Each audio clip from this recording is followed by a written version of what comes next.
Kapre, si Ben Blaz, huh? There's an old expression that we have all heard from our elders that holds true from generation to generation. To know where you're going, you must remember where you've been. There's no place on Guam that is more important to us historically than this place we're looking at right now. It has been around in various states of repair and disrepair for over 2.5 centuries. It has changed names as well. It was once called Plaza de Magalhaes, and now it is called Plaza de España. During its heyday before World War II, we simply called it the Plaza, or I Plaza Gizagatnya. History tells us that our ancestors settled in Agania and was a focal point of their activities. We have learned that Chief Kippur himself gave land to the Catholic Church upon which the Dulce Nombre de Maria Cathedral now stands. Much of the original plaza and the surrounding structures are now gone, but what remains are reminders of classic Spanish architecture of the 17 and the 1800s.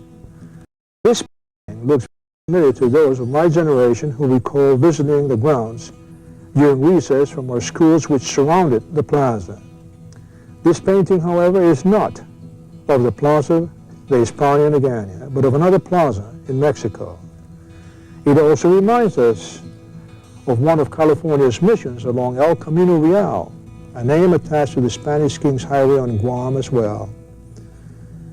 There was a time when the center of activity in Guam was the plaza for both official and social functions. It was also a place for athletic and religious activities, change of command ceremonies, dancing, concerts, calisthenics, drill competitions, processions, promotions, defensive positions, surrender, executions by the occupying forces, victory, protests, and gubernatorial inaugurals of our local leaders.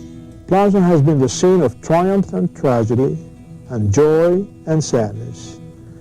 For those of my generation, the Las Bugandillas, the bright flame trees, and the exquisite cadena de amor did not completely camouflage the wall behind the arches on one side of the plaza. Part of which you're looking at right now was a grade school before World War II from which vibrant voices of the young could be heard. They were not unlike those of youngsters in other societies except for the perfect English that they spoke. We were of the same ages, but we hardly saw each other, for this wall either kept them from us or us from them. It enclosed the American school, and we were not allowed to go there. This is said with candor, but without rancor, as a reminder of where we have been. These walls are still standing, but they are now just stark reminders of where we have been.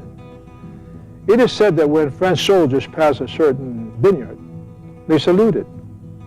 When I pass these walls today as a Chamorro Manamco, a certain smile appears on my face.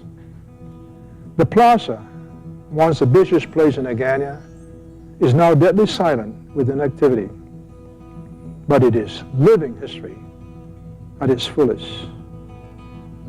Join me next week for another episode of Nihi, Bisita.